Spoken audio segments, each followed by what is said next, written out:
Hello friends, welcome to this exciting tutorial that we'll be sharing. Today we are going to start a series of tutorial that will describe how to automate a tool that will help you to run your bid analysis. So this is a tool that you can develop and use it to assess the vendors that have submitted quotation for analysis. Over here, we have on this column A, the names of the vendors. And from column B up to column H, these are the required documents that need to be submitted by each vendor. And from column I to K, there are the other assessments, not necessarily compulsory. And on column L, we have the score. So what this means is from column B up to column K, each question has been assigned certain marks that have been weighted according to the importance attached to each. Over here, you see the first one is the required copies submitted. As it goes this way, it reduces in terms of importance. However, the weights are different. What I mean by that is this is considered more important than the question on column C. And so if this is not answered, the question on column C will not be answered. You won't have opportunity to assess a vendor on this question on column C and so on and so forth.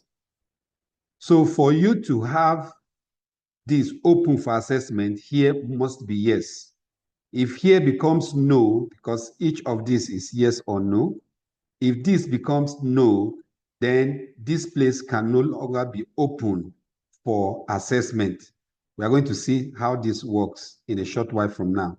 And then based on the scores or the weights attached to each score, the total adds up. Then when you come over to column M, we have the remarks on the score.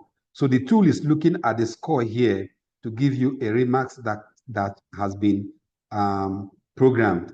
On column N, you have the remarks concerning these compulsory documents.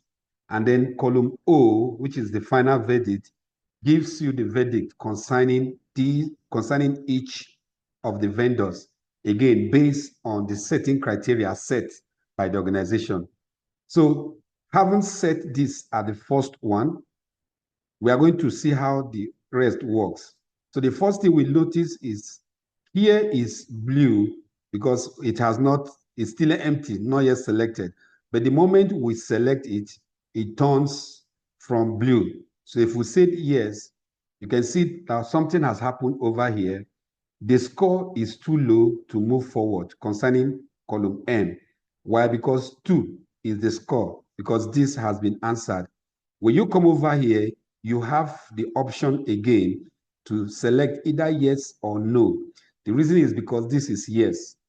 Then when we come to this next one, you will not see anything opening up. The options are not there until you select an option here. So selecting a yes will open up this for you to select again. And the moment you select this yes, another point is added to the total score. And yet this has not changed. Say the score is too low to move forward. So look at the criteria to move forward. Over here, my rule 15, say first, all columns for the mandatory document must be yes. So all the columns here, all these documents must be yes. Secondly, the score must be 40 marks and above. Now let's continue. So here, if I see no here, this turns to red. And over here, you won't see anything to select, which means this person's prospect has terminated. And you see a verdict on the remarks on the mandatory documents. Vendor does not have CSC document. This is because at this point it terminates. So if we say, okay, let's go ahead and see for the other vendors.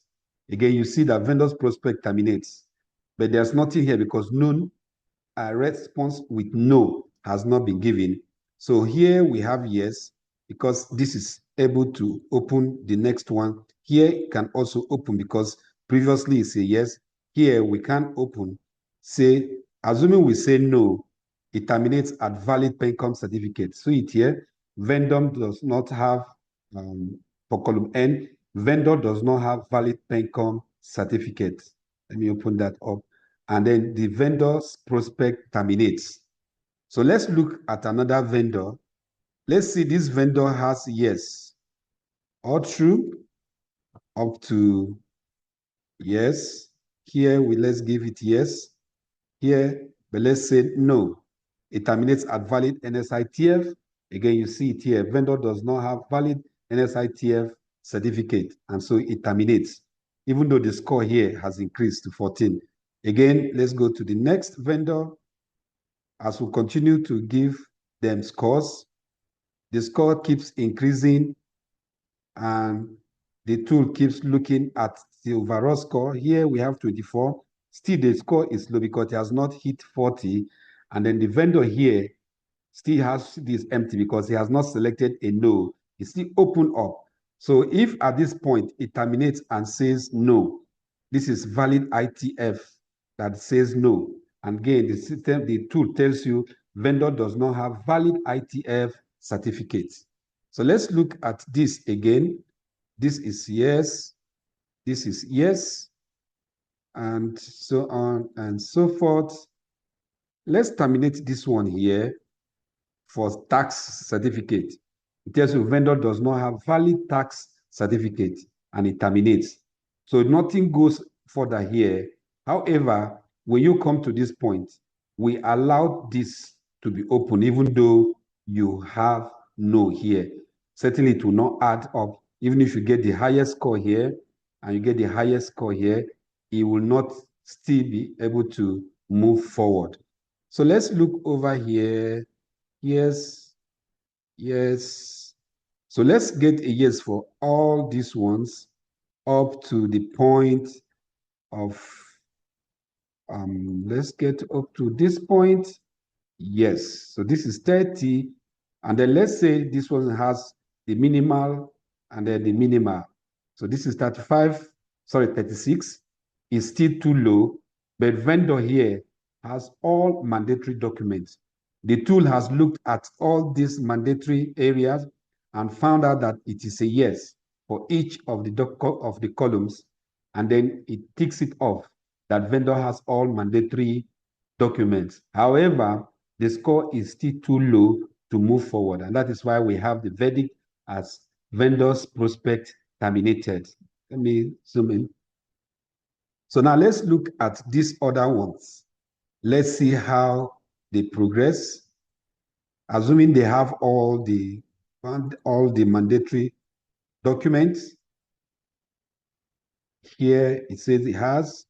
Here this one moves forward and gets a bigger score and also a bigger score. Now this is 40. Score is good to move forward. Vendor has all mandatory documents and vendor moves to next stage. Because this is 40, it has all the documents and so on and so forth. So even though you will have several other vendors meeting all requirements,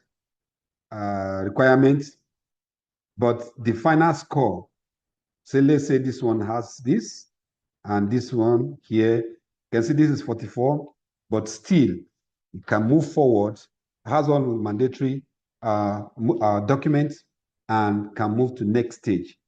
You can look over here, this is 40, this is 44. Again, let's look at this. If we terminate this one here, the score is too low, vendor did not submit the required copies, which is here, this is where it terminates, and then vendor's prospect terminates. So this is how to automate your tool that will help you in your bid analysis for tender processing. This is just the first video that we'll be making in a series of videos that will come following this. In our next video, we will be looking at what are the components that make each of these to work the way they are working? How do we fix them? How do we bring them into effect? We'll see you in the next videos. Thank you for watching.